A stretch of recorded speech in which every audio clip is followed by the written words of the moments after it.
আসসালামু আলাইকুম এভরিওয়ান। আশা করি আপনারা সবাই ভালো আছেন। আলহামদুলিল্লাহ, আপনাদের দোয়ায় আমি অনেক ভালো আছি। আপনাদের পরপর দুইটা খেলার ভিডিও দেখিয়েছি। এখন সেই খেলার পুরস্কার বিতরণী অনুষ্ঠানের ভিডিও দেখাবো। যারা উইনার হতে পারেনি তাদেরকে আগেই মেডেল দেওয়া হয়ে গেছে, সেটাও আপনারা দেখছেন।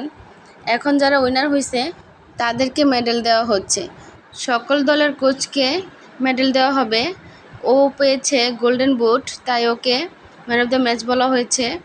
পরপর এখন সব দলকেই ক্রেজ দেওয়া হবে। এটা হলো ক্লাস 7, ওরা উইনার হতে পারেনি, ওদেরকে এভাবে ক্রেজ দেওয়া হলো। আর এখন যারা উইনার হয়েছে তাদেরকে উইনারের ট্রফি হাতে দিবেন আলহাজ খালেদুর রহমান রাসেল স্যার। সবার হাতে ক্রেস্টটি তুলে দিলেন, সবাই অনেক খুশি, আনন্দে উল্লাসিত। এখন রাসেল স্যারের ছেলেকেও একটা মেডেল দেওয়া হলো, সে খুব খুশি।